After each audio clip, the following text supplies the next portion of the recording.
Do not work for the food which perishes, but for the food which endures to eternal life, which the Son of Man will give to you, for on him the Father God has set his seal. I submit to you that the entire American system is set in direct opposition to that verse. Everything that I've experienced in my work life, when I became an adult and I got out of college, got my first job, started working of various jobs from there, every single one of them is predicated on we're just going to we just want you just have to bow down and no, you can't just work for the food that perishes. In other words, work for money. Just money. We don't care about anything else, just the money. The money, the money, the money, the money. Okay, I don't think it's not a surprise to me. It's not shocking to me that the millennial generation is like, we don't really want to work. What's the point of working? We want it.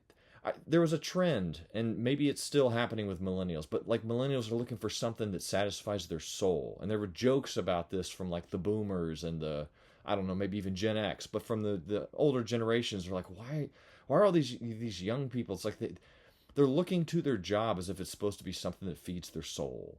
Oh, I've just got to do, and they maligned that. They denigrated it as if it was something like,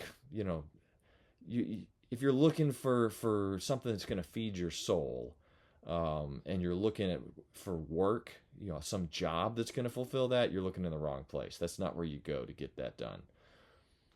I'm like, well, then where am I supposed to go? Well, you have to go to a church system or something. They have some other stupid answer for that.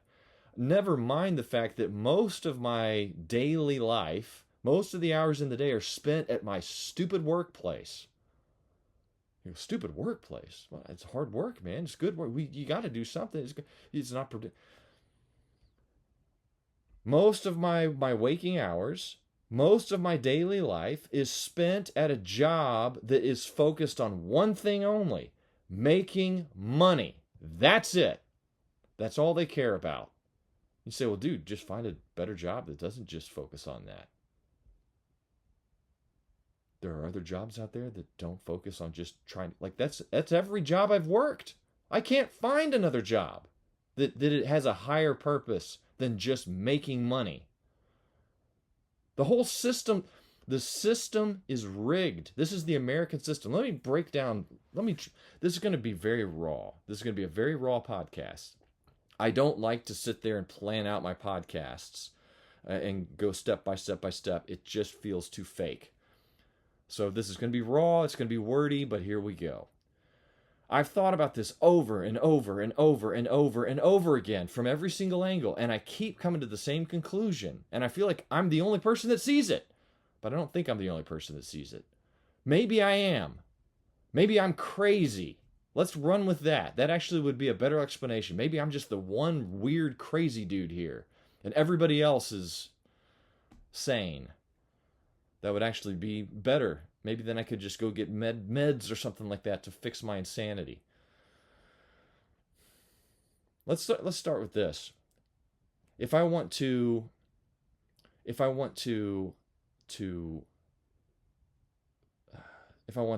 own my own property and have my own house, okay, the thing that millennials can't do, we don't have that option on the table because apparently we're eating too much avocado toast and lattes. So we can't do that. But let's say I could. Let's say I had $1 million and I was always going to have $1 million in my bank account. Every year I'm going to have at least $1 million in my bank account. And so I go, all right, I want to buy some property. Guess what? I have to pay taxes on that property every year. That's weird. Like if I buy a table, I pay taxes on it when I purchase the table, right? And then I take the table home, and then guess what? It's my table now. I've already paid the government their little piece of it, whether they deserve it or not, whether it's theft or not, doesn't matter. The point is, it's done. They got to steal from me one time, if it's stealing at all. Okay, I'm not necessarily arguing that it is. But something about if I own property, then I have to pay taxes on it every year? Okay, let's stop with the stupid terminology. Let's actually call it what it is. I'm renting the land from the government. I never own it.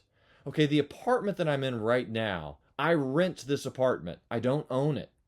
I own the right to live here, but I have to pay every month a certain amount to be able to stay here because it's not mine. Okay, I'm allowed to do a lot of stuff in here in my apartment. I could paint the walls. I could do a bunch of stuff, decorate it, within certain limits. But at the end of the day, it's not my apartment. It's only one that I'm renting. Okay, so if land ownership is predicated on paying taxes to the government, I'm talking just the principle. I don't care if it's $1. I don't care if it's a penny. Every year you pay a penny to the government in taxes for your property. It doesn't matter. It's not a dollar amount. I'm talking about the principle. Okay, the principle is you don't own it. You're renting it. Okay, you're paying taxes to the government that owns it. I don't want to pay taxes for something that I own. Okay, that's a violation of principle. That's not ownership. So the system is rigged. That's why I titled this podcast, "The System is Rigged." Okay, it's been rigged since before I was born. And we just kind of, we can't do much about it, right? You're born into it. You're born into a house of slavery. You're like the Hebrews in the 400 years they're in Egypt. You're just born into it. Your parents are there. They're enslaved. You're born into slavery too. It's part of the system. And you just got to do the best you can. It's like, well, there's lots of options though, man. Like, Josh, other countries, I got it. I'm not saying that America's worse than other countries. I'm fine saying it's the best country on the planet right now. Okay, this isn't about America's horrible. I'm not saying that. I'm talking about principles that violate the kingdom of heaven.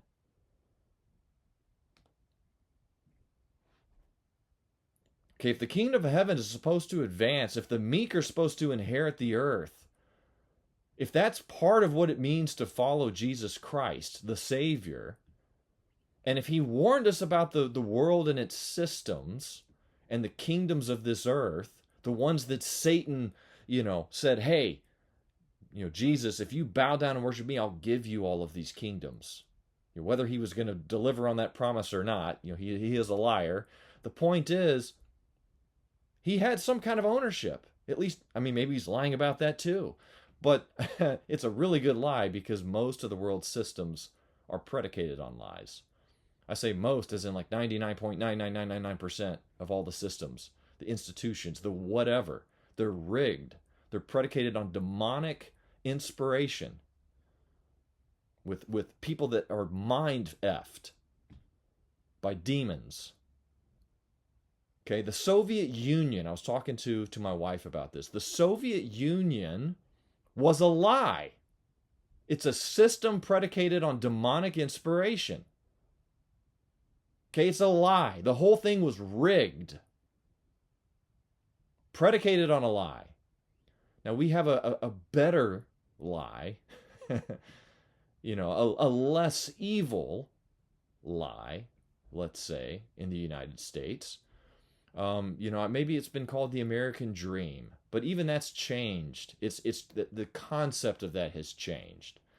Okay, from what I understand of American history, we didn't start off with a perfect system. Okay, I don't care how good it is. I don't care how free it is. I don't care about all of that. My point is, it was flawed from its inception.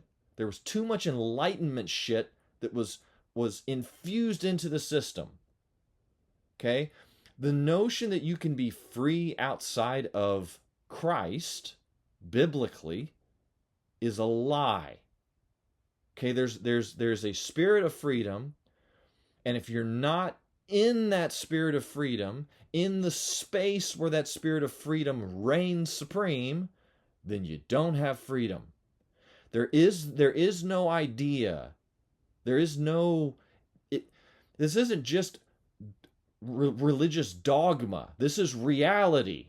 Okay, you can't have a freedom just because you call it freedom doesn't make it so. But everybody said we don't know. Nobody knows what freedom means anymore. Yeah, yeah, because we've defined it wrong for so long.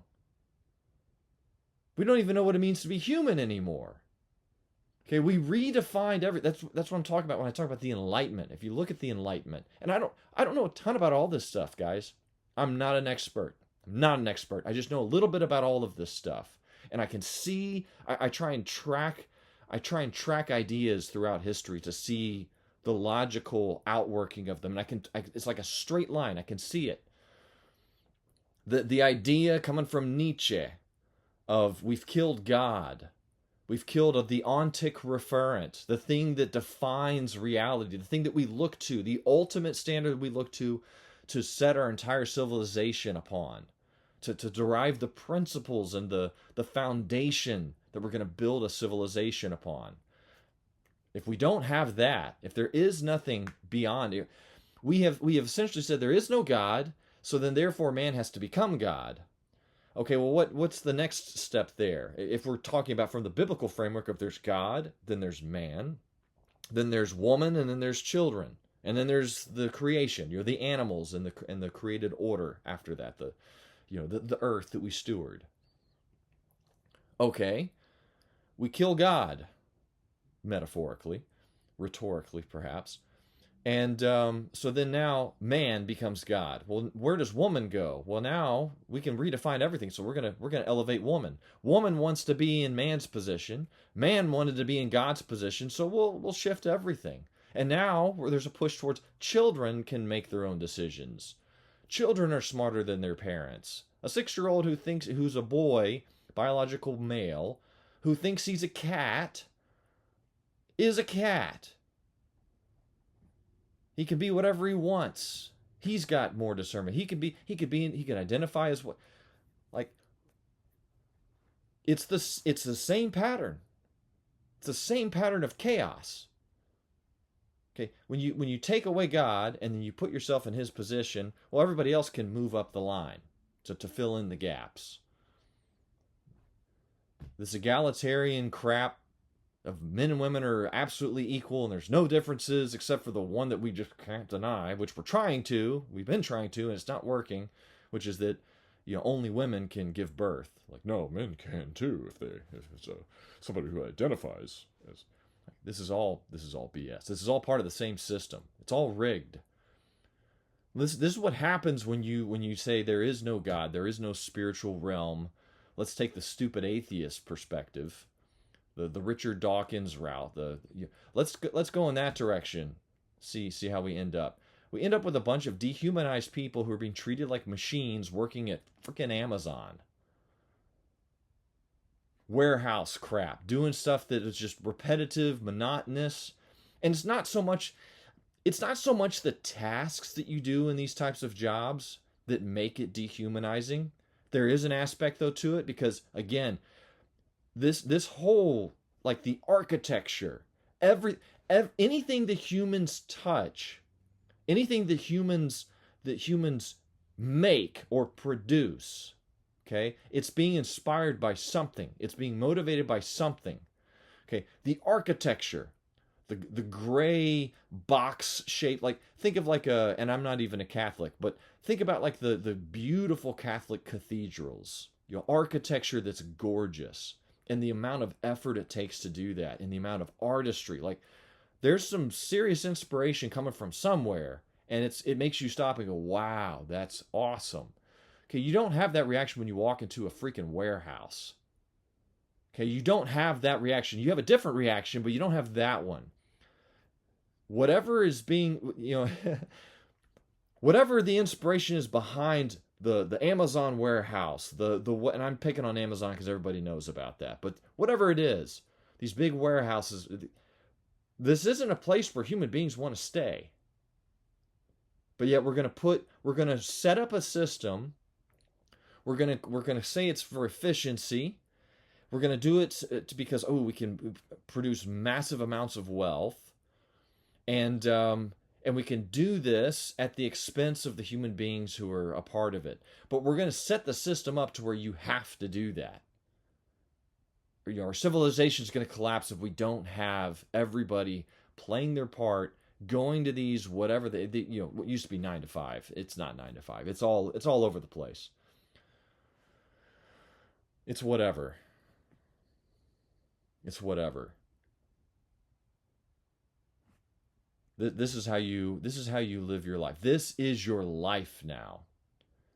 Go to a job you hate. Burn most of your life's essence at this stupid job to keep the stupid system going. And the system was created in the minds of mind-effed people, a bunch of liberal fruitcakes who have this vision of utopia. They don't care about the quality of human life. They don't care about trying to make sure that people have there is no part of their mindset when they set these systems up that says, I really, really want to create a system in which all of the people that are there, that they come into this culture that we've created, this work culture, where everybody they just enjoy. They can't wait to come back to work the next day. Okay, that's not. And if they say that, it's all BS. Okay, that's just a talking point that they say in front of a camera so that they can blast that and go, we have a great work culture here, and we've got this food, this food.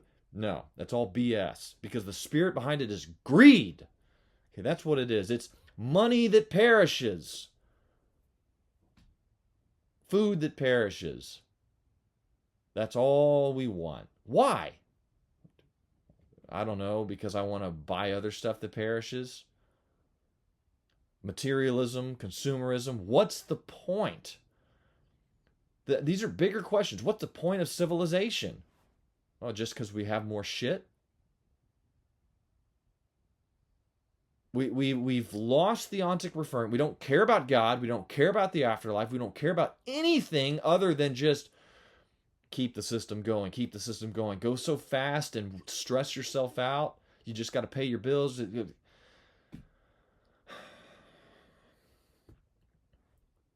Every single thing that I want to do, I was taking account of this for, I don't know how many times this has been where this has come to my mind. But last night, every single thing that I want to do, every single thing that I'm passionate about, that I think, and this isn't just like personal hobby stuff. I'm talking about stuff that I'm like, this would make a difference. This is something that could get me out of bed. This is something I'd be willing to do for no money. All of those things can't support me, my family. They can't. There's no pathway. There is no paycheck behind those things. And so the solution, and I can go into some of those here in a second, but the solution that's given is, yeah, man, I get it. You got your passions and your hobbies and stuff. What you need to do is you need to find a job that can pay your bills, and then take all of the free time that you have after that and pour it into those other things. And then maybe over time, those things can kind of snowball and become, then maybe you can transition. Now, that path doesn't work either. It hasn't worked. And I don't think I'm the only one that has noticed it doesn't work. Maybe there's a few people where it's worked. I don't know. I think the vast majority of people, it doesn't work. And part of that is because when you go to your stupid whatever job it is that you have to do just to pay the bills, guess what? It doesn't pay the bills. And so you have to do overtime. You have to work more. So you have more of your time being poured into, and then with inflation and everything else going on, your money isn't even worth as much. And so then you end up pouring more and more of your life into a stupid job that's dehumanizing, that sucks away your life. It sucks away your motivations. It sucks away your energy. You're pouring all of this, all of your life, into a system that doesn't give a f about you. All they care about is greed, numbers, money, and whatever else. So then you come home after working your 15, 16, whatever, however many hours you work. You come home, eat some of the food that you're able to pay for, shower, go to bed, get up, go back to work. And then on the days that you do have off, the time you do have off, the free time you have, what do you do with that? Maybe you muster up a little bit of that part of your soul that's like dead, and you try and say, let me stoke the fire there a little bit, see if I can get it going. And then you start kind of feeling alive again. And by the time you start feeling alive again, start feeling like you can pursue some of your passions or your creative endeavors, you look at the clock, you look at the date, and you realize, oh, it's 9 o'clock. I better get to bed because I got to wake up early tomorrow and go back into work. Even the term work is bullshit. Okay, there's very few people who are working. They're toiling. Okay, there's a difference between work and toil. God put Adam in the Garden of Eden to work it and to tend it. That's a good thing. That's a purpose, and it's a divine purpose. It's more than just working for the food which perishes. Toil is what happened as a result of the fall. And there's a lot of things, a lot of good things. There's a lot of good. It's not all bad. Okay, I'm not saying like, death to America, damn America. I'm not saying that. I'm just saying I'm sick of pretending as if the system that we have is perfect or basically perfect, and we just got to tweak it a little bit. It's like, no, the foundations of all of these institutions, all of these companies. Okay, look, if I wanted to start my own company, start my own business, it's like, okay, this is how, and I'll just say this. I'm fine being proven wrong. If you can prove me wrong, that would make my day. But from my vantage point, from what I understand, the little bits that I know, like I said, the same thing. I want to buy a house or I want to buy some land. Let's start there because I don't want to build a house on land that I don't own. I want to own my turf. This is my ground. Don't come to my ground unless you're welcome here. But I can't even get to that. It's like, what do I do? Buy the land and then stand my ground and say, no, I'm not paying taxes? What is that? Is that like a direct path to prison? Like I can't, it's not like I can get established and then rebel. I have to rebel from the very get-go. The system is rigged. They're doing this on purpose. Okay, this isn't an accident. I don't know where in American history there came a point where these decisions happened, but the generation that allowed it, they fucked us. Okay? They sinned. They didn't stand up and stand their ground on principle. Same thing with Adam and Eve. They messed up and we all suffer for it. Because now we're born into it. We didn't have a choice to live outside of it. We're stuck in it. Okay, when all of the Hebrews were stuck in Egypt, how did they get out? Not by their own power, not by Moses' power. It was by God's power. Okay, the system of Egypt was set up by false gods. The leadership in Egypt was false. The king of Egypt considered himself to be a god. False! But how was it demonstrated that all of that was false? The true God, the God of Abraham, Isaac, and Jacob, made himself manifest and went into politics. Moses, you shepherd in the desert, been tending sheep for 40 years. Go up to King Pharaoh.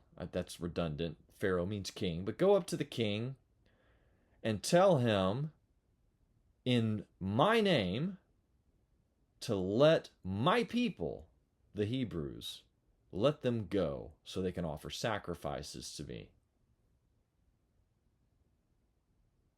And when he didn't, when the king said, no, I don't know this God, I don't worship this God, I'm not doing it, then I'm going to devastate Egypt. One step at a time. I'm going to trample underfoot all of their gods. Okay, the god of the Nile, the god of the frogs, the god of the this, the god of the that. It culminates with the sun god, Ra, the great god, the greatest god in Egypt. Guess what happens to him? The sun gets blotted out with a darkness that can be felt. Which god did that? Oh, the god that's greater than Ra. And then the son of the king, along with the firstborn children in all of Egypt, were all put to death.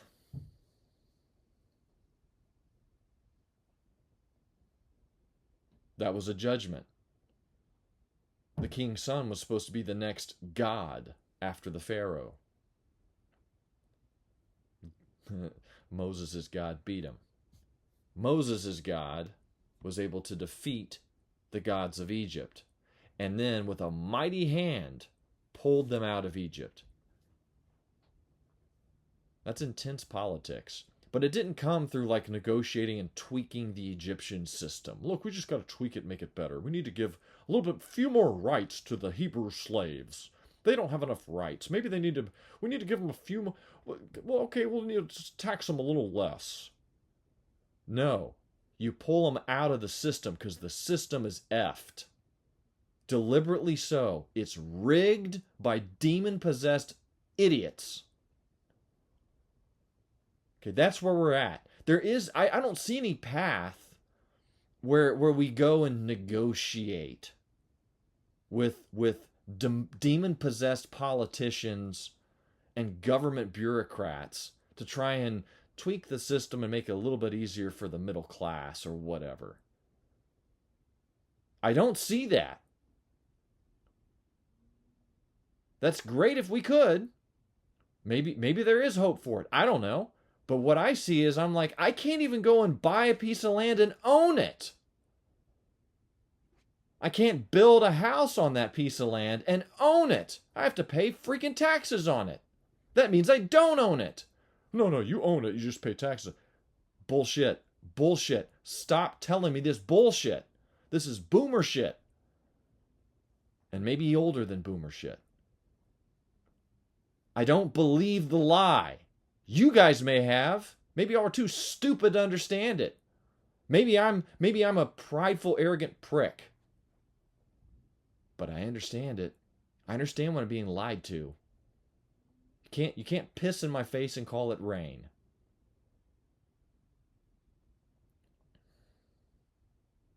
It's like I have two options before me. All the things I would love to do. I love teaching. I would love to be a teacher. I would love to be, in some sense, a psychologist or a therapist or whatever. Just listen to people who are wrestling. I've thought of military veterans that are wrestling with a bunch of stuff. Just being like, what if my job, just to pay the bills, just to barely make it by, as long as I could just pay my bills, I wouldn't mind being a therapist and being somebody who listens to military veterans, day by day. Listen to them talk and tell me their story and what they're wrestling with. And then pray for them. Give them encouragement. Direct them towards biblical passages in scripture. And things just to help. Just to help people. To actually help them. Well, you can't do that unless you have some stupid-ass degree that you got from some stupid-ass company. Oh, I'm sorry. Stupid-ass university. Yeah, university. Bastions of education. Government-funded bastions of education.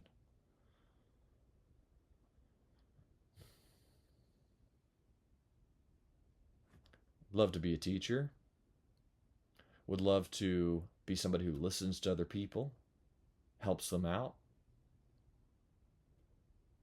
Can't do those without buying into the system. I would love to own my own business. You can't do that unless you follow all these stupid regulations, DI hires, and all of this garbage crap. you can't pay people from what I understand, there's laws against, you can't even, I get the minimum wage idea. You have to at least pay them this much. I've never owned a business, so I'm talking out of my butt here. But if it were possible for me to own a business with employees and pay them as much money as I possibly could, to where we're my bills are met, I'm barely making it by, but I'm making it, and then I take everything else and give it to them so that they're getting paid. Like, let's say it's a restaurant, and I'm paying my waitresses and my kitchen staff like $50 an hour, $50 an hour. If it were possible for me to do that and keep the business running, I'd want to do it. I'm just talking. I'm not even saying it's possible. It may be absolutely impossible. It probably is. But I'm saying if I were in a position where I could be the owner of this restaurant and pay my staff $50 freaking dollars an hour and not overwork them, give them plenty of breaks. If they're stressed out, like I'd have extra staff there, floaters, people that could just walk around, see how things are going. When people are on their 30-minute break, they swoop in and help. If somebody's got to go pick up their kid at 2 o'clock and they got to leave early or whatever, we got that covered. We have more than enough staff. Nobody's milking the clock. Everybody's working, but it's not toil. And everybody wants to come to work because they enjoy the work environment, the work culture. They're being paid well, so they're not struggling. And they get to come in and enjoy being with the coworkers. There's enough time to actually talk. You can have a conversation while you're working. You're not just looking at a screen and trying to keep up with the orders and people are... If I could do that, I would. But from what I understand, I think there's laws that, like, you can't do that. I could be wrong. Again, I'm talking out of my butt here. I'm talking out of ignorance. But from what I've heard from people who do own businesses... I listen to the, not so much now, but the Timcast IRL. There's Tim Pool, if you're familiar. He's a politics and social, society, culture, kind of a podcast. He's got a bunch of people that come on. And, he's talked about with his business, there's a whole process. They can't just, hire anybody they want and pay them whatever they want. They have to justify all of that, or he's going to have people come after him.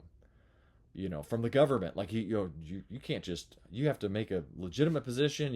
You only can pay them this much, and there's problems if you're overpaying or whatever. I'm like, what? Who came up with that? What was the motivation? You know what? And there's part of it's like, I don't care. I don't care what the motivation was at some point in the past with some stupid idiot who decided that we have to make this rule because I don't care. The system is rigged.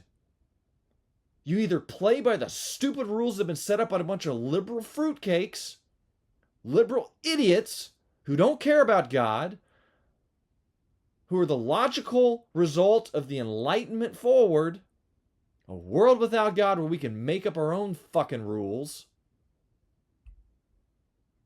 Because God's rules just are way too intrusive and, I hate God's rules. I mean, he has 10 big rules. I can't take those 10 rules. It's too many. Instead, we're going to have 10,000 rules. And they're all arbitrary. And we make them up on the spot. And we post them everywhere in our stupid fucking corporations. And we make them up every single day. And if you don't follow them, we're going to reprimand you. Yeah, that's a better system. That's a better system. That's coherent. That's made by the brightest and sharpest minds that we have. The managerial class of people that are they're too incompetent to do the work. So they end up being pushed to management positions, working salary, pushing papers.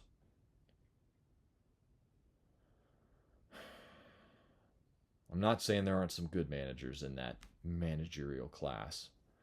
But anybody who's worked in the type of jobs I'm talking about, like you know what I'm talking about. Okay, I've been in a management position before. I've seen it. These people are stupid. They are effed in the mind. They can't think. They're godless pricks. And the ones that aren't godless pricks are just stupid. And that's why they're there. Okay, I didn't know all of this. You could say I was stupid too. I was very naive. But I learned pretty darn quick. It's like once I jumped into a management position, I was like, this is absolute hell. There is so much demonic stuff going on from all of these people and all the manipulation and exploitation tactics that are going on. This is the most toxic culture, work culture I've ever been in. And so I stepped down. I was like, I'm done with this. Okay, there's various levels of toxicity, if you want to use that term, for a work culture. I'm not saying they're all the same, but I'm still saying they're all playing by the same foundational rules. And again, I maybe I already mentioned this, but the blue, the Neo and the Matrix, the blue versus the red pill. It's like, hey, all these things that you would like to do, own your own business, do this type of work, that all of get these credentials and things, all of those things you want to do that you're passionate about, you can have them. Just take the blue pill. Take the blue pill. And I'm like, I don't want the blue pill. That's fake. I want the red pill. Well, then you're screwed. You don't get any of it. Take the red pill and you don't get any of it. You're a rebel to this entire system. We're not going to help you. If you take the red pill, you don't get any of it. And so then there's, again, the crowd that goes, well, take the blue pill, but then on the side, do red pill things. I want to own a house. I want to own a business. I want to own land. That's fine, but you have to build it all on sand. We've set up the entire system. If you want to build a house, you have to build it on sand. The only land you can own is sand. Shifting sand. And all of the contractors and stuff, they literally are incentivized to only build things that are on sand. The only structures we have, the only systems we can build, they have to be built on sand. That is a regulation. If you violate that, there's penalties. Okay, it has to be on sand. But I want to build on a rock. That's something that'll last. I want to, but nope. There's no, you can't. If you try to do it on your own, we're going to put you in prison. And there's no companies out there that can build on rock. Okay, we've taken that completely out of the market. It's illegal to do that. You have to build on sand. You have to be a part of Vanity Fair. For those of you who know Pilgrim's Progress, you know that's a symbolic, allegorical place that pilgrim, Christian, travels through. Vanity Fair. Materialism. Just go through and buy, and they get mad because Christian and his friend, I forget his friend's name off the top of my head, but they refuse to buy. And they're like, what will you buy? And so we buy the truth. So they put them up in court and said, these men are rebels to our entire system, and so they have to be put to death. Christian escapes, but his buddy is killed, burned at the stake, if I remember right. Okay, Jesus warned about this. He talks about the system and the world system. In Romans 12, there is Paul says, and do not be conformed to this world. Talking about like the pattern of this world or this age, this time period, the way this system, the way this everything's set up. Don't be conformed to this world, but be transformed by the renewing of your mind, so that you may prove what the will of God is, that which is good and acceptable and perfect. So prove could also be like discover. You'll prove this. You'll discover. Oh, it's there. The will of God is this, and you'll kind of discover it and prove its truthfulness. That which is good and acceptable and perfect, or pleasing and perfect. So there's a pattern to the world and its system and the age and the heads of the age and the gods of the age. There's a system that's in place. And Paul is saying, don't be conformed to that system. How do you not be conformed to that system? You have to be transformed by the what? The renewing of your mind. You have to think differently. You have to process things differently. I say mind. Maybe it's more like mind, heart. Something's got to transform on a foundational component of your being, or else you're going to be sucked into being conformed to the pattern of this world. And the pattern of this world is predicated on lies, and it's predicated on manipulation, exploitation, and control. Okay, I stick up for Gen Z when I can. Everybody talks about Gen Z is lazy. Gen Z is lazy, they don't want to work, they don't have any social skills. I'm like, duh! If I were Gen Z, I'd be right there with them. I mentioned this at one of my delivery stops. I won't mention the restaurant, but there's some, Gen Zers in there watching stupid videos on, this is how you do this, and make sure, blah, blah, blah, blah, blah, blah, blah. And I'm like, yeah, and I made a joke. And the Gen Zers, they liked me at this point. They, never really chatted with me too much. But I straight up told them, I said, I stick up for Gen Z when I can. So everybody says y'all are lazy. I was like, you know why they're lazy and they don't want to work? Because we make them do this shit. Sit in front of stupid videos.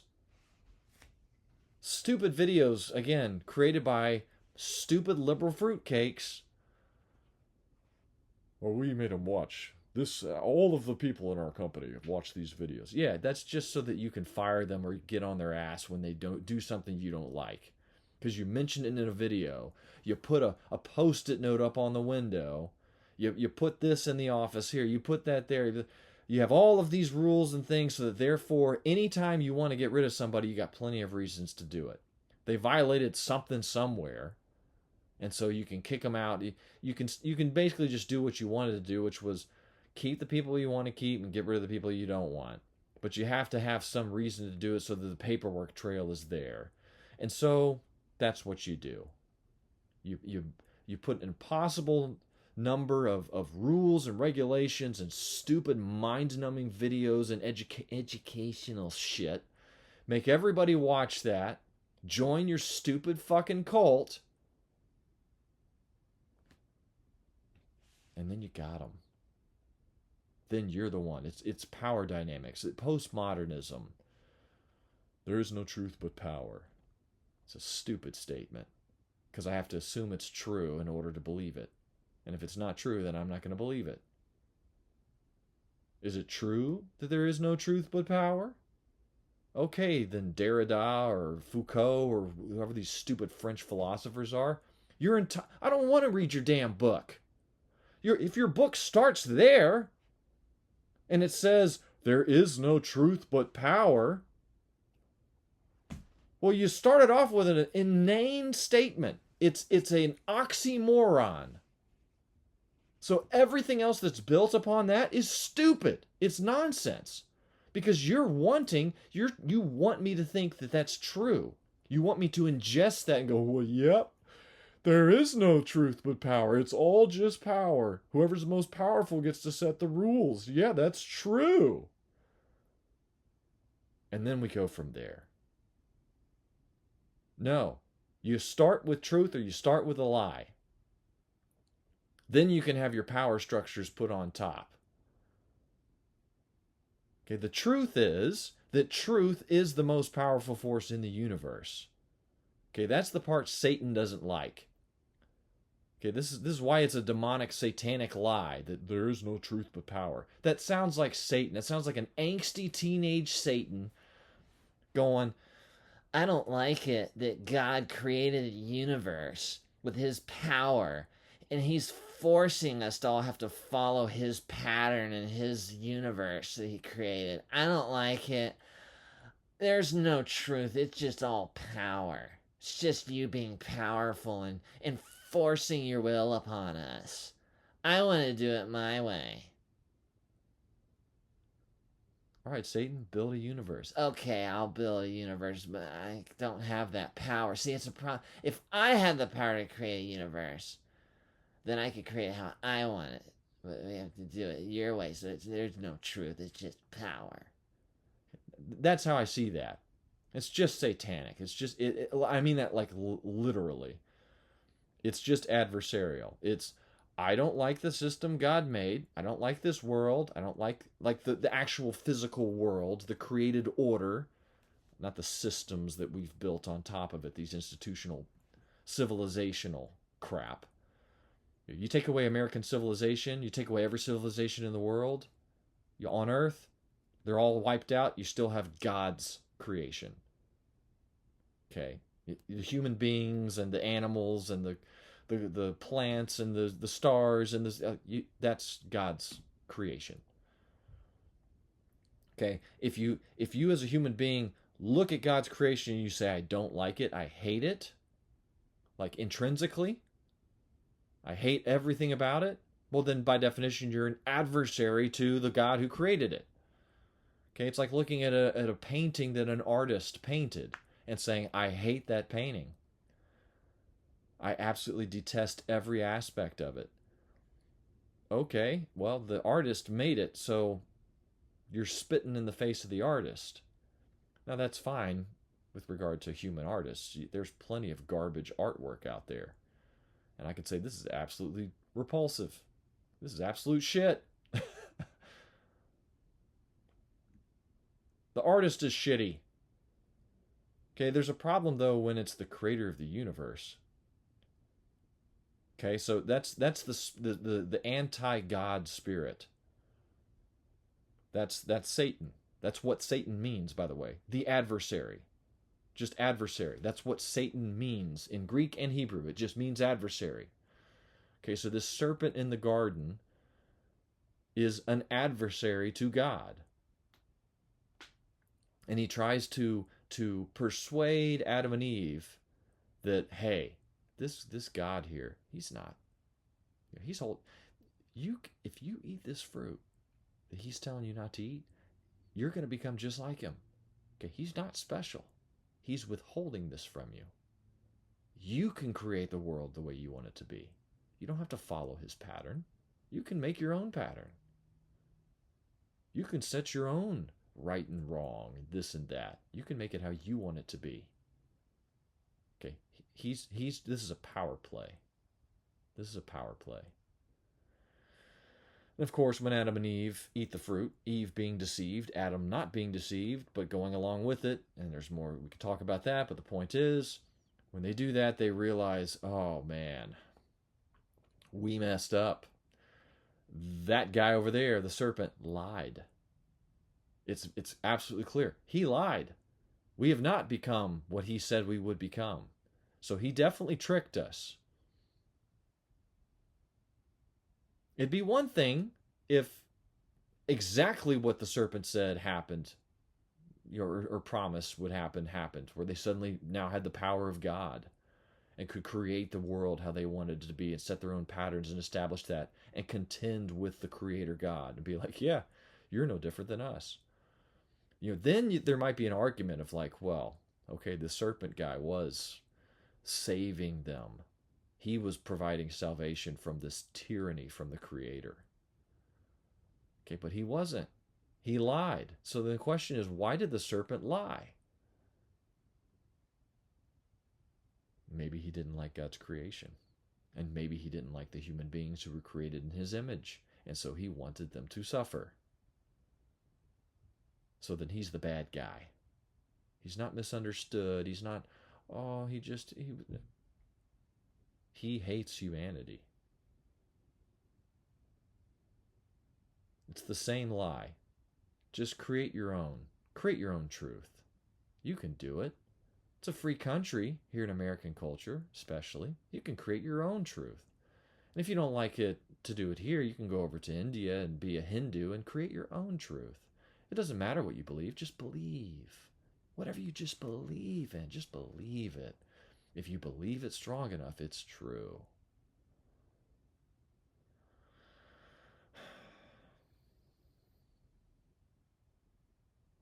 This is where we're at, man. This is where we're at.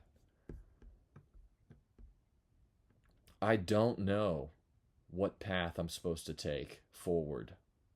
Like the actual practical day-to-day life path I'm supposed to take. Any job that I can find is predicated on following the system that I've just said is demonic. It's set up on lies. You're participating in a rigged system. I don't feel like I'm a Moses. That God's like, hey, I'm going to take you and put you up against the government. You're going to go talk to the president, Donald Trump or whoever is the next dude or whatever. You're going to talk to them and I'm going to use you to bring the entire system down. And I don't think that jumping into politics, like Moses didn't go and go, okay, I'm going to become a politician in Egypt and be part of the royal, what do you call it, the court or whatever. I'm going to become one of them, and then I'm going to go forward and put my arguments forth. You know, that's not the case. And I realize, Egyptian, that's a king. We don't have a king as much as some people. Anyway, I won't even go down that rabbit trail. But the point is, we don't have a system that's like Egypt in that sense. The politics is different. But the point is, Moses didn't like jump into the political system and then fight it from within. He just did what God told him to do. God said, go up and confront him and tell him that on the authority of God, he needs to do this. It was like, politics be damned. The gods of Egypt be damned. Pharaoh, you better do what God says, or it's going to go really badly for you and everybody under you. I'm going to punish you and devastate Egypt. And God did. And then wiped out the military force that came after them in the Red Sea. I don't know what that looks like. I don't feel like I'm that dude.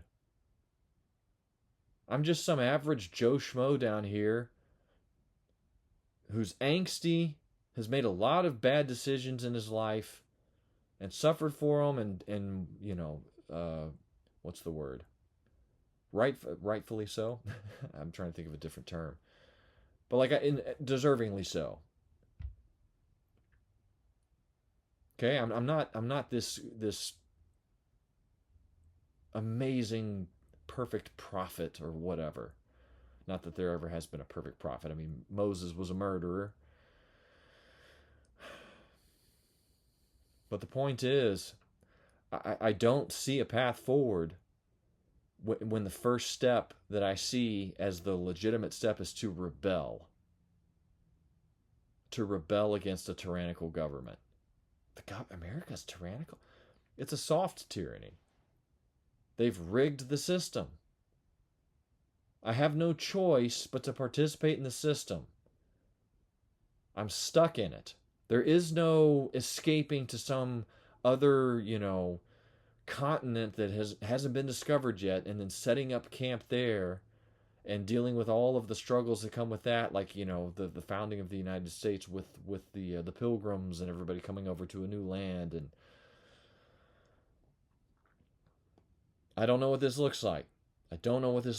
All I know is the system is rigged, and I'm sick of people acting like it's not and thinking that they can just play the system, and if they do it right, then they'll be successful. Like, you're building your entire life on shifting sand. American civilization is not going to last. It's not eternal. There's only one kingdom that's eternal, and that's the kingdom of heaven.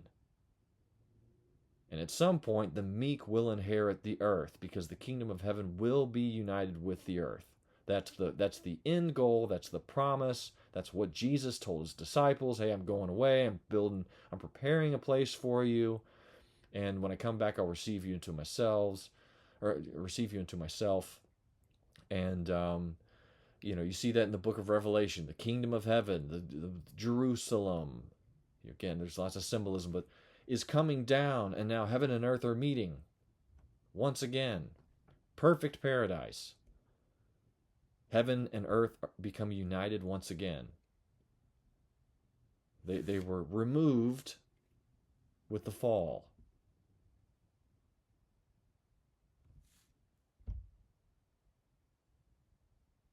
If every, like, I would just wonder if every single person who actually took Jesus Christ seriously were to say, yeah, we don't want to participate in the world system.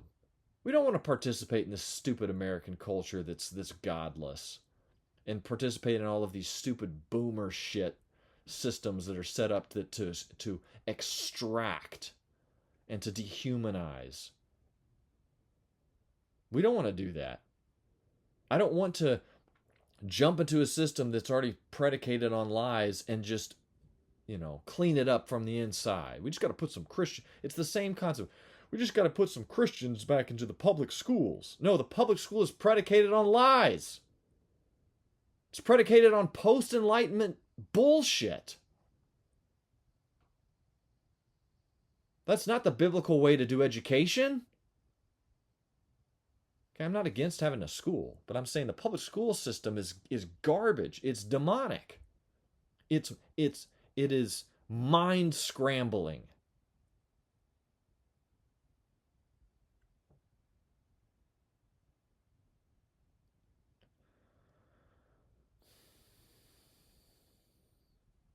I'm reminded of the song by Switchfoot, which is called Nothing is Sound. I think it comes from their album, I think it's the same title.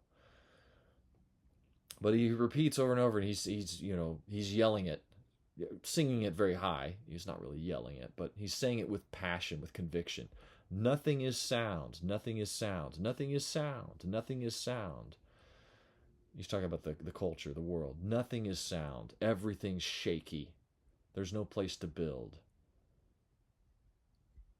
Okay, the world's your oyster. Recently, I watched for the first time the musical. What was it called? The Greatest Showman, based off of the life of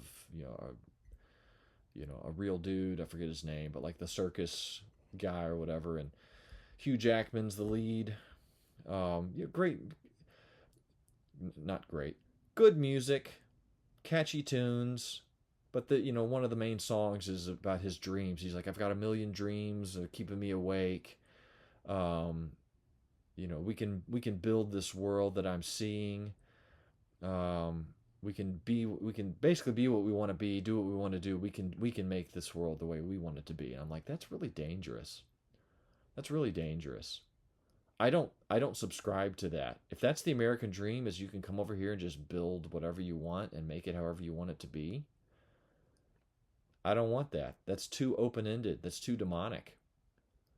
Okay, when I look at myself as a human being, if you try and offer me like this transhumanist idea of like I can transcend my humanity and achieve some kind of God level, whether it's with technology or with spiritual prowess or whatever, I don't want that.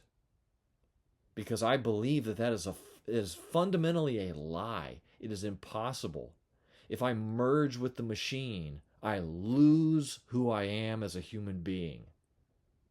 I lose that. If I try and transcend and become a higher spirit being through spiritual practices, if I'm a Doctor Strange, you Marvel reference there, Doctor Strange who learns all these esoteric, Gnostic, occultic practices that give me access to be able to manipulate and I don't want that. I lose my humanity in doing that. Okay? If you cut off my arm and you give me a bionic arm, I've lost part of who I am. I've lost part of my body. Okay? If I have to, do certain spiritual practices that in order to achieve this higher level of spiritual whatever, then I'm losing who I am as a human being. Okay, I don't want that. I want to be human in the fullest sense possible. That's what Jesus promised. Okay, so if he's either lying or he's telling the truth. But if he's telling the truth, what he promises is he says, I have come that they may have life and have it to the full. Okay, what kind of life is this? The kind of life that pertains to human beings, because he's giving it to human beings. Okay, from what I understand, his death on the cross, whatever he's accomplishing in his life, whatever he's doing by rising from the dead, all of that put together, it is for humanity.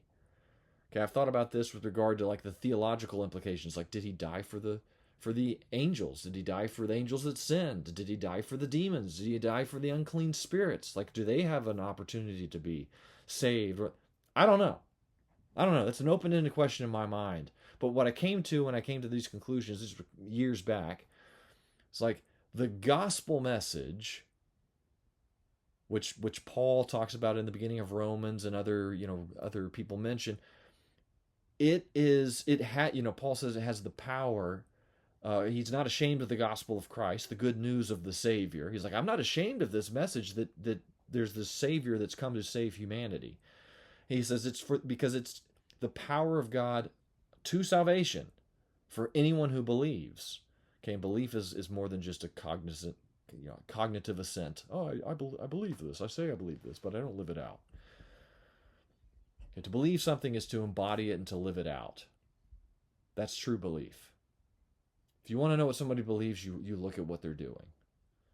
That's why I'm so upset, because I've not been like I don't know what that looks like, because I see that the system is rigged, but yet I'm playing.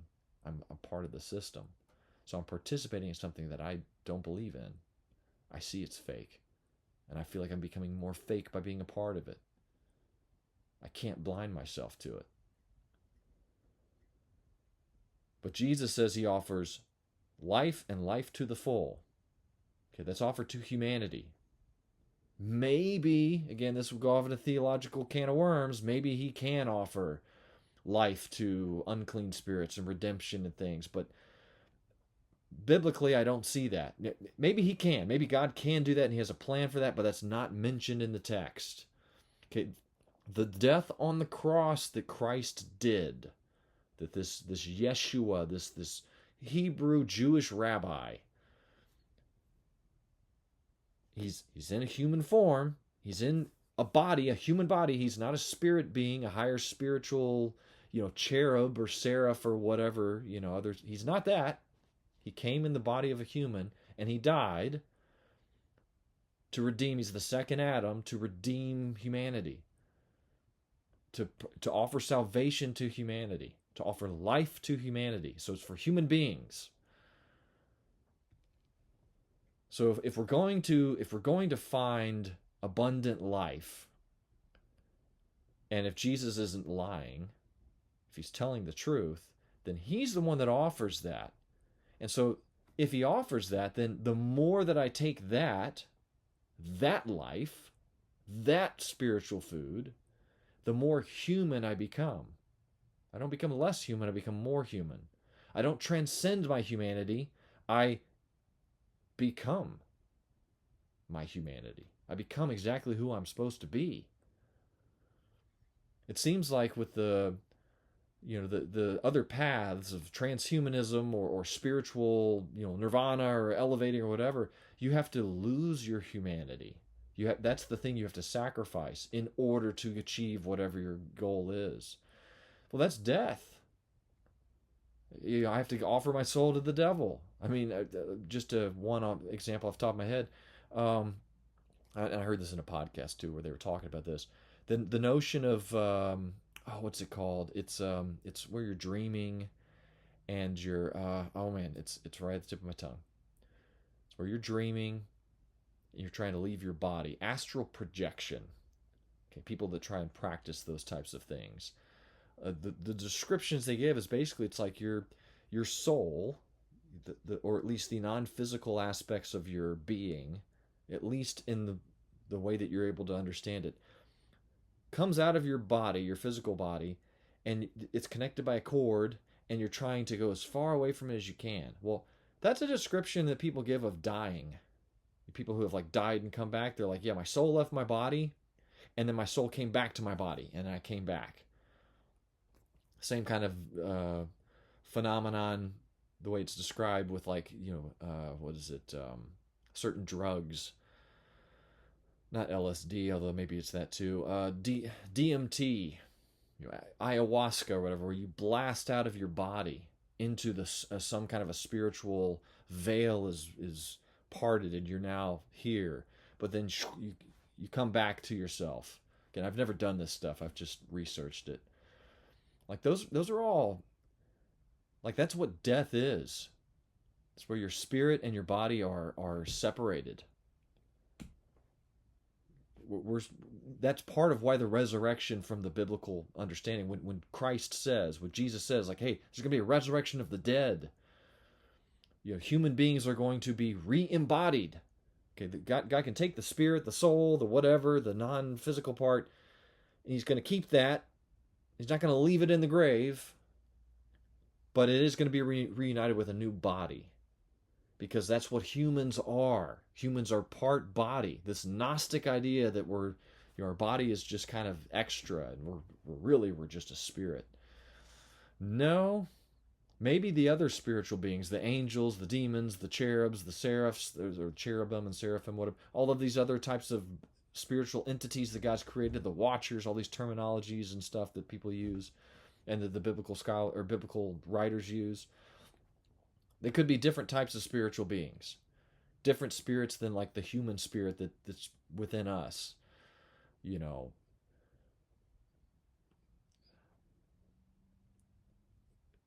We're multiple layers. You take away one layer, you've lost part of. You're not whole. Okay, that's partly why Jesus comes back as an embodied being that can eat food. They're like, this guy's a ghost. And he's like, do ghosts eat fish? Give me some fish to eat. This is who we're created to be. But we live in a fallen world. Okay, that's the message. That's a biblical message.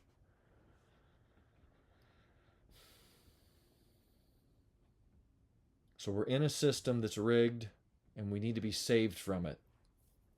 Gee, I just wish I knew, like, I just don't have any ideas. I wish I could. Oh. There's a Savior. I wonder if this Savior might be able to save us from this system of bondage. I don't know. Maybe. Let me treat it like a resume. Do you have, like, you call yourself a savior? Like, do you have any, like, projects in the past, like things that you can point to where you have like a track record that can show that, like, you can actually like you've saved anything or done anything? Sorry, I'm doing the annoying HR hiring lady voice.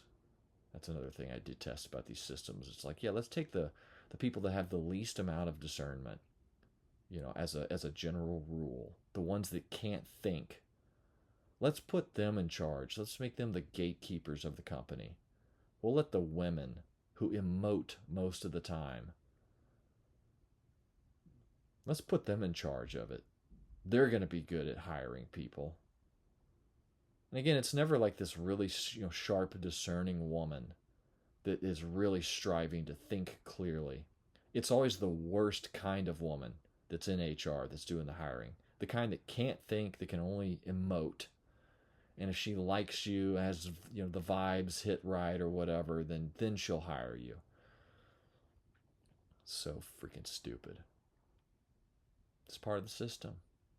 It's a stupid system. Men and women are equal. Egalitarianism is true. All right, Satan, shut up. Shut up with your stupid lies.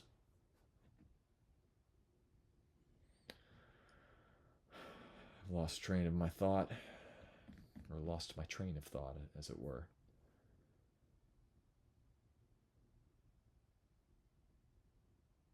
That's what I was doing. The resume builder. It's like Jesus. Well, yes. I'm the same spirit that was, saved an entire nation of people outside of the house of slavery, bondage, and every single time those people, throughout their entire history, were enslaved or oppressed by neighboring nations that were trying to take them over or mess with them, when they asked for my help, I saved them from that, and I brought people into the culture, prophets and judges and leaders and military and whatever, and saved them every time. Every time I did that. Okay, well, I just don't know. Like, I don't know. Maybe we'll look for something else. I just don't know if, like, you really qualify. Okay, that's American culture. We're going to look for something else.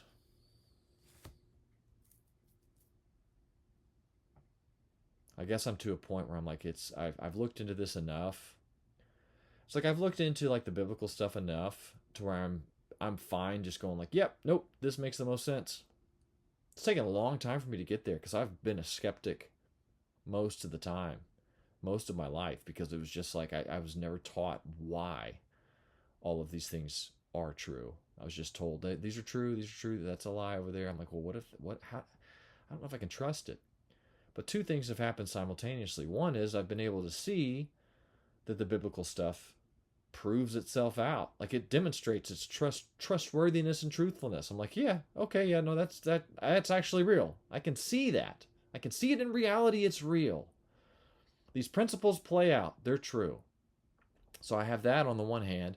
And then I have all the other stupid systems, all of these things that oppose it as alternatives. I see them, and I'm like, these don't work.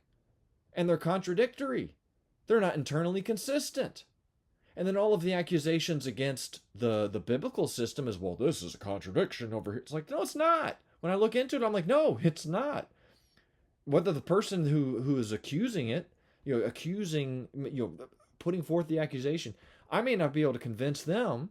They might still stand their ground and go, no, you're just being dogmatic. I'm like, no, I'm actually not, because I'm taking your claim seriously and I'm looking at it and I'm going, dude, what are you talking about? This isn't a contradiction. These two things actually make perfect sense. Best case scenario, you're pointing to a paradox, which is something that looks like it's a contradiction, but it's not. It just looks like it is. Paradoxes are actually kind of cool in that way. They look like they're contradiction, but then when you look at them closer, you're like, oh, no, they're not. I wish I could come up with one off the top of my head. I think it was G.K. Chesterton who talked about courage. And he said courage is like a contradiction in terms. And I forget the exact way he quotes it afterwards, but he's basically saying it's like a willingness to die while at the same time simultaneously doing everything you can to not die. In other words, he's talking about like if you're going to join the military and you're going to go and fight, it takes courage. You have to be willing to die. Be like, I don't care about my life. I'm willing to die. But at the same time, you have to fight to stay alive, to do everything you can to not die. That's a paradox. It's true, but it seems like it's two things that don't make sense. Humility, in my opinion, is a paradox. Humility is like saying, I don't know everything. I'm not sure about everything, but you're wrong. You're wrong on this. Like, oh, you're prideful. No. I'm able to know some things and know that this is wrong because it's a contradiction, and I can say that without being prideful because I can see it's a contradiction.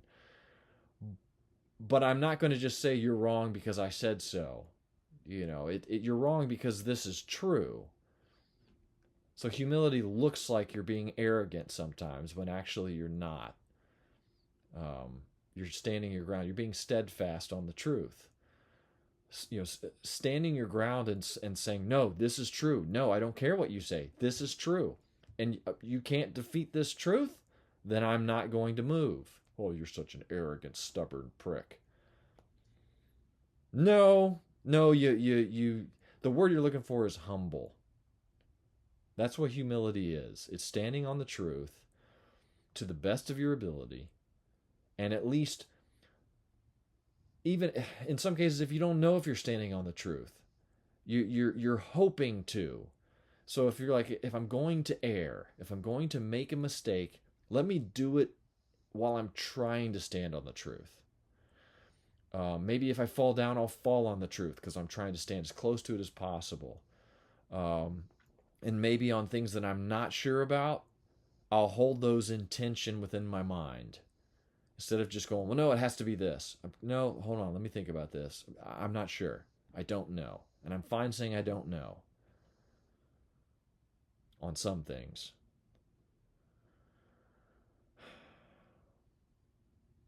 Anyway, there's tons of there's no shortage of attacks on the biblical literature and saying it's nonsense and it's fairy tales and all of this, and those same people, come up with their own fairy tales. They'll sit there and say this is all written by men. Like, oh, in your book that you read over there that says Darwinian evolution is true, what was that written by? God? Oh no, wait, it wasn't written by God. It was written by who? Men? Men who change their ideas every single year? Come up with an updated one that shows that the stuff that you said you were arguing for that was true, say no, this is just the truth. Next year the guy goes, no, actually my theory was wrong. I had to update it. Well, yeah, but that's the good thing about science is we always update it. Okay, but you argue as if it's the truth every single time. You don't have any humility. The best thing you could do as a scientist, if you're going to argue for the stupidity of Darwinian evolution, is say, this is the best that we have. We think it's true, but there's a strong chance that most of what we're saying right now that we think is true is actually false, and we're going to learn that as we go on. But we're never going to know for certain, because that's what science is. We never know for certain. We just do the best we can. Okay, that's a good scientist. That's a good scientist, observing. Never mind the fact that you have to trust your senses. You have to believe that you're thinking correctly, that the world actually exists, that the world makes sense, that it has an order to it, and that the order was something that is intentional. Like, there's so many. So anyway, it's like the atheism stuff. I was like, this doesn't make any sense whatsoever. Yeah, that was the easiest stuff. Like, I'm to the point now where I'm like, if somebody tries to defend their atheism, and try and do it and act like, oh yeah, you believe in a fairy tale. I'm like, you know what's actually made up? I can say definitively 100% was made up. Darwinian evolution. That's only a few hundred years old, man. Okay, the notion of evolution was an idea before that, but this is still the whole thing.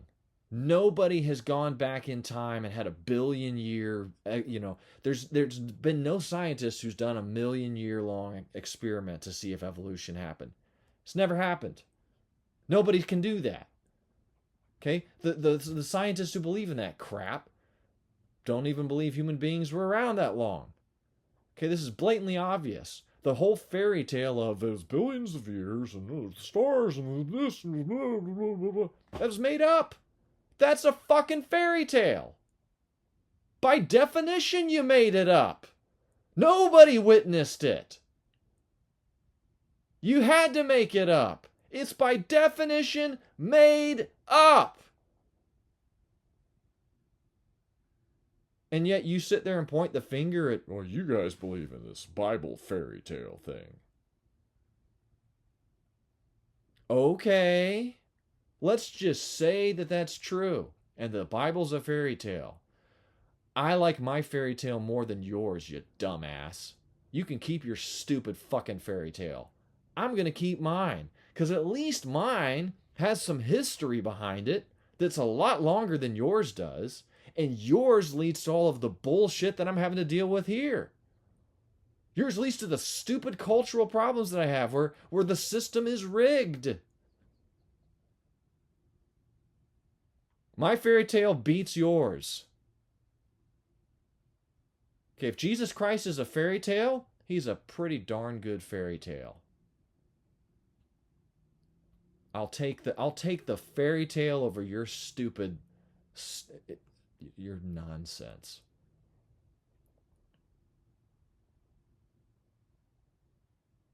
And I can defend it, it's not a fairy tale, but I don't care about that. Because again, you're making an accusation as if you're standing on something that's solid, and you're not. You're standing on something that's weaker than the thing that you're attacking, even if what you're saying were true. My fairy tale would still be more, it would still be more solid than yours. because it has a bigger track record of thousands of years and has been in development for a lot longer. I could go in a ton of different directions here, but that one just came to my mind because I was like, I still come across these idiots. These, I'm sorry, atheists are some of the stupidest people on the planet. Okay, they've got problems, they've got spiritual problems and things, but they're stupid. They're absolutely stupid. Oh, Josh, that's so. How dare you say that? The fool has said in his heart there is no God. The fool. You know what that word fool would be a translation of, like in terms of the intensity? Stupid. The stupid idiot has said in his heart there is no God. Okay, that's why we live in stupid liberal fruitcake world. We've tried to build a system that doesn't require God. We can make the rules however we want them to be. We'll let the managerial class and the bureaucrats and all of these stupid idiots make all of the fucking rules. And then everybody else has to just submit to them. The government's God.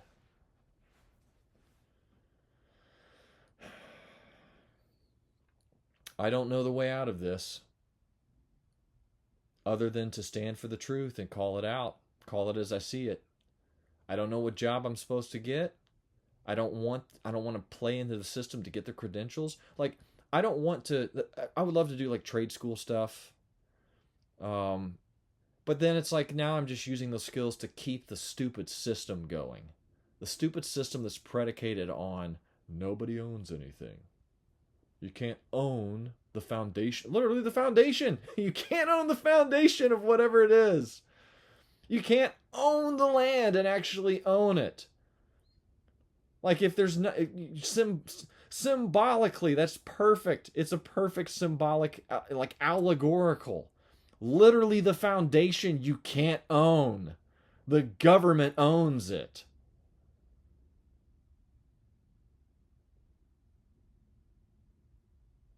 Till that changes, we're going to be living in a stupid world. It's time for a revolution. Thanks for listening.